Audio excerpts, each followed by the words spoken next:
Donc, petite capsule pour le corriger du circuit 1 que vous aviez à faire en dessin. Maintenant, on le fait sur Tinkercad. Si on regarde mon dessin, le corrigé, vous le voyez juste à gauche, c'est supposé ressembler à quoi?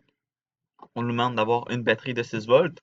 Ici, j'allais juste ici, donc c'est une pile 1.5. Lorsque j'en place 4, ça fait 6.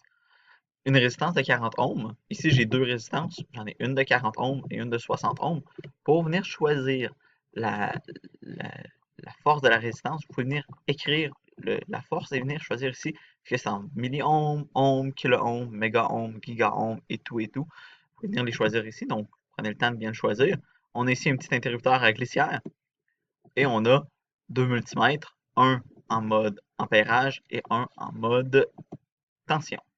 Juste dans le logiciel, on dit ampérage, mais nous, on va utiliser intensité. Donc, un multimètre en mode intensité et un multimètre en mode tension. Venons placer tout ça dans mon circuit maintenant. Si on commence, je vais commencer sans mettre les ampères-mètres, sans mettre les voltmètres, puis ensuite on va tout rajouter. Je commence, j'ai ma source de tension et j'ai une résistance de 40 ohms. Ensuite, j'ai une résistance de 60 ohms. Donc, je vais juste venir les placer comme ça, pas trop loin. Et on va venir connecter ça. Donc, mon positif ici, de ici à ici, on connecte tout ça.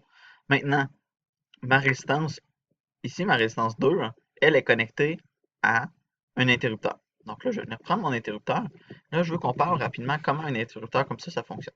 C'est un interrupteur à 3 bornes. J'ai une borne commun et une borne 2. Mon commun, ça va être ma sortie. OK? Tandis que je vais connecter mon positif à ma borne 1 ou 2. Donc là, je vais connecter à ma borne 1 ou ma borne 2, ça ne dérange pas en tant que tel, c'est juste ça va changer de quel côté est ouvert ou non. Mais il ne faut absolument pas que vous vous connectiez comme ça. Si vous connectez comme ça, avec la borne 1 et la borne 2, ça ne fonctionnera pas.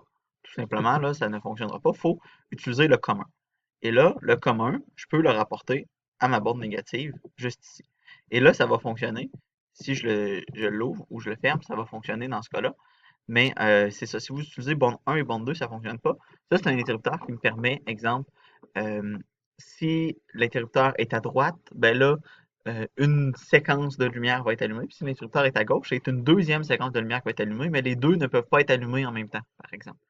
C'est un chemin ou l'autre chemin. Donc, je peux l'utiliser comme interrupteur on-off, comme qu'on voit ici, ouvert, fermé.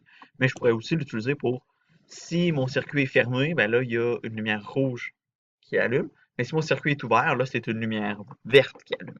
Ça, c'est une option qu'on peut avoir avec ces interrupteurs-là. On ne les utilisera pas tant que ça, mais c'est une option. Donc, on a notre circuit qui ici est complet, fonctionnel. Mais là, venons placer nos multimètres. Donc, j'ai premièrement besoin de l'intensité du courant entre ça ici. Donc, qu'est-ce que je vais venir faire? Je vais venir ouvrir mon circuit. On défait le fil. J'ai branché la borne positive à ma résistance parce que c'est la borne positive qui est ici. Et la borne négative à mon interrupteur. Et maintenant, mon ampèremètre est placé. Multimètre, le voltmètre, lui, ce que je vais faire, je vais venir le brancher en parallèle. Donc, positif à positif et négatif à négatif. Et là, on voit la différence entre parallèle et circuit.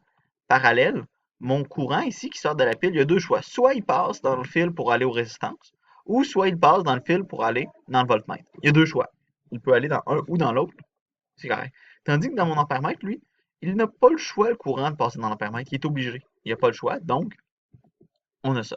Maintenant, si on démarre la simulation, on voit que, ah bon, mon multimètre, ben mon voltmètre me donne réellement une tension de 6 volts. C'est ça qu'on s'attend. Là, mon ampèremètre donne une tension de 0.